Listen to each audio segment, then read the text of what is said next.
Okay, welcome again as we continue on with chapter 4, and this is going to be section 2.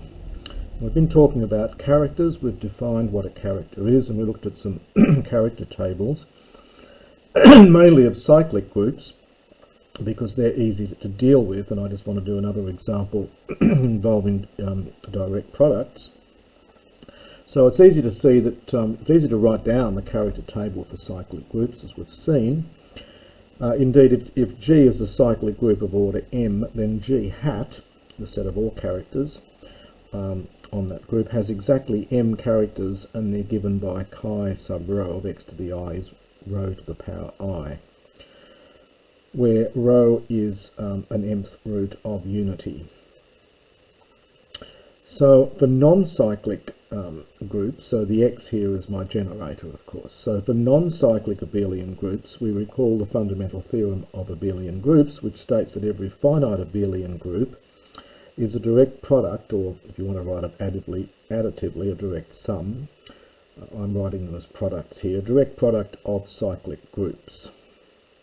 So suppose we have G then is our direct product of cyclic groups, so each of the AIs is a cyclic group of order n sub I, and so each one of these cyclic groups has a generator, which I'll call A sub I. Then for each I, we simply select a complex nth root of unity in the complex numbers, call that rho I, and I define a character chi rho I mapping G into C by chi rho I is simply you take each of the generators here and raise each one to the power alpha 1, alpha 2 and so on, and we're going to define the chi of that element. So this is an element of this direct product. Chi of that is just going to be rho I to the alpha I. So for each choice of rho I equals 1 up to R, we then obtain a character which I'm going to call chi, which is chi of rho 1, rho 2 up to chi of rho R. There are ni choices for the rho i's, and that gives me the product of these, which is the order of the group such characters. The fact that there are no others requires a little proof, and that's just left as an exercise. So to do an example of this, the smallest interesting example is to take the group to be U35. Now U35 is isomorphic to U5 direct product U7. So these are the elements 1, 2, 3, 4, and again I'm going to take 3 as a generator of U5, and U7 consists of 1, 2, 3, 4, 5, 6, so I'll take 3 as a generator of that group. And we're going to let rho be a fourth root of unity, so rho is one of the complex numbers 1 minus 1i or minus I, and sigma is going to be a sixth root of unity. And we can now write what's called the evaluations of the group as follows. Here's the character table. So here's the elements of U35. These are the numbers that are relatively prime to 35.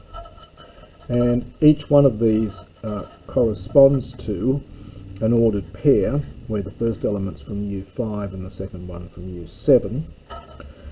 And these are going to be, I'm going to write the characters. So the principal, so 1 of course always maps across to 1. 2 corresponds to the pair 2, 2 in U5 cross U7. Now the interesting one is 3, so 3 corresponds to 3, 3 in U5, U7, and I took 3 as a generator of each of these groups, and so chi rho is rho, and chi sigma here is just going to be sigma, and then the character that maps 3 into the complex numbers is going to be the product of these two, rho sigma. So for example, we now say, well, 3 squared is 4, and so that's going to have rho squared here, and the 4 is here, so that's going to be the generator to the power 4, so it's going to give me sigma to the 4th. And to get the full character, you multiply these together to get rho squared sigma to the fourth. If we just do one more here, then 6 corresponds to 1, 6. Well, 1 gets mapped to 1. And 6 is this element here, which is sigma cubed. And so we have a sigma cubed there. You multiply these together, you get sigma cubed. And so that gives me the characters for this particular group U35. There's the character table. So either the group we start with is cyclic, in which case it's very easy, or if it's not cyclic, then we can write it as a direct product, and we can use this idea to make up the character table. So we want to see, I just mentioned here, of course, that there are four choices for the rho, the fourth roots of unity, 6 for the sigma, the sixth roots of unity, giving me 24, which of course is 535 characters. And that's what we saw in the table. Just for the sake of completeness, how do we deal with these cyclic groups? If we have, if P is an odd prime and alpha bigger than 1, then remember that the U group of 2 to the P alpha is just isomorphic to U P to the alpha, and U to the 2 to the alpha is the direct product of the cyclic group of order 2 and the cyclic group of order 2 to the n minus 2. In particular, U8 is isomorphic to C2 cross C2. So these are the special cases where you've got twice the power of a prime and the powers of 2 enable you to deal with these cases. Now, one of the very, very fundamentally important facts about these characters is that they satisfy these orthogonal relations. And in fact, one might like to couch all of this material, in fact, in terms of inner product spaces and hence into Fourier series and so on. We'll just keep it fairly simple at this stage. So a first glance at some of the smaller examples suggests that the row and column satisfy some nice orthogonality properties. And there's one for the rows and one for the columns. So looking at the rows, if I've got two characters phi and chi, are characters of G, then when you take the sum of, you fix x as it runs through G, and you work out phi of x times chi of x conjugate, then you take a sum over all the x's in G, then if these two characters are equal, then you simply get the order of G, and if they're not equal, then you get 1.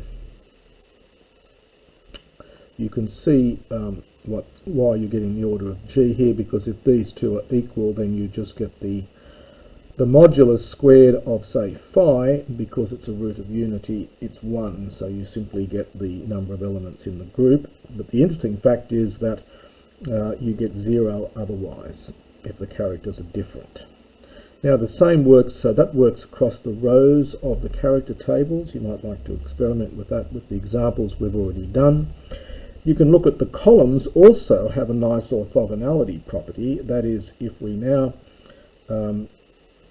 take chi, we fix chi in the group of characters, and we take chi of x, chi of y bar, and then we take a sum over all the characters, or all the group characters, then again, if x and y are equal, we get the number of elements in G, and if x and y are different, we get 0. So these are really very, very useful orthogonality properties. You'll know from your linear algebra that orthogonality such as this is extremely useful a concept. And just to do a little proof of these facts, I'll just do the first one on a separate bit. So this is 4.3. We're just going to prove here the A part. Let's scribble away a bit. So we're going to prove that this sum is the order of G if that, and 0 if they're different. So the proof, again, uses these sort of ideas we've come across in the first video. So I'm going to let A equal this sum that we start with, and the aim is to show that If phi and chi are different, then A is 0. So take a y in the group, and we're going to look at multiply phi of y times this sum.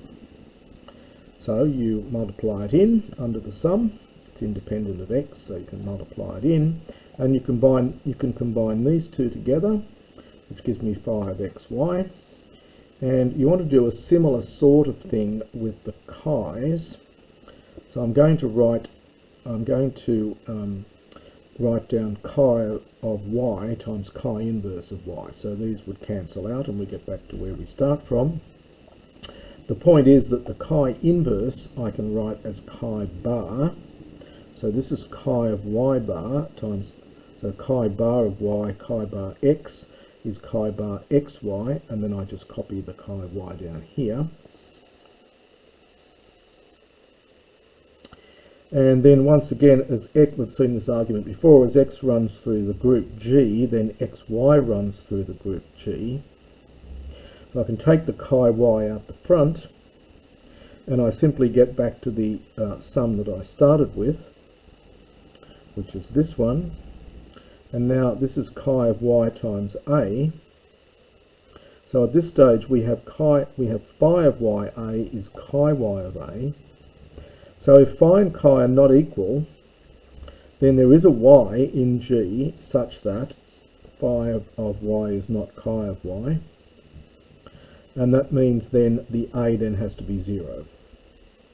Because we've shown that phi y and a times chi y of a are equal to each other. On the other hand, if phi equals chi, then this just gives me the square of the modulus, which is 1, and so the sum is just the number of elements in the group. The second one, the second part of the proof,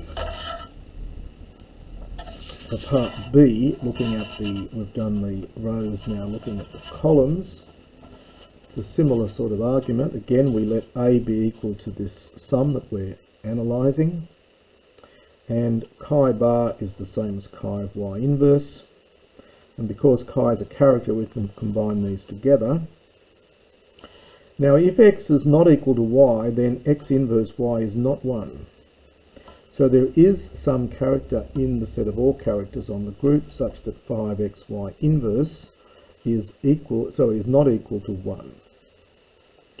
That means then I can multiply this a times this psi of xy inverse, and because we've shown above here that a is equal to this expression, then I can multiply this expression also by psi of xy inverse, and because these are the same, I can combine this into chi times psi of xy inverse as chi varies through the group characters, and as chi runs through all the group characters, so does chi psi.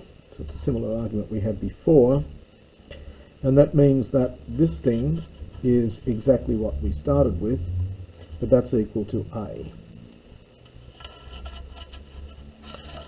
So this psi of xy inverse is not 1, and that again forces a to be 0. And finally, if x and y are equal, then xy inverse is 1, so this is 1, and that means this sum then is just equal to, you put a 1 here for all the characters defined on the group. That's the number of, or the size of this g hat, which is the size of g. So we have these lovely orthogonality properties, and we're going to use these in anger a little bit later on. Now, I'm going to introduce now the concept of a Dirichlet character. And what we're going to try and do, we want to try and lift the integers into the complex numbers.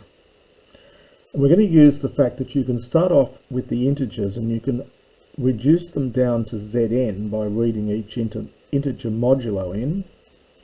We're then going to toss away any x which is not relatively prime to n, and then we're going to use characters to get ourselves to the complex numbers. So we define then we've got a character now that's mapping u sub n into the complex numbers. So suppose we have such a character for the group un. We're going to define the Dirichlet character. I'm going to put chi superscript 0 for the moment. A Dirichlet character modulo n, which I'm going to write as chi superscript 0. So chi 0 maps the integers into that, and here's how we define it. Chi of 0 of x is 0 if x and n are not relatively prime. And we're going to define this then as chi of x hat. So if x and n are relatively prime, then I'm going to define this as chi of x hat if they are relatively prime, where this x hat is just the congruent to x mod n. In other words, we take our x, we read it mod n, and end up in un, and that then is going to give me an x hat, and then I use the character chi to get me from un into the complex numbers. In particular, we talk about a principal Dirichlet character, which again maps anything which is not relatively prime to n still gets sent to 0, and any number which is relatively prime to n gets sent to 1. So in simple terms, chi naught maps z to zn in the usual way.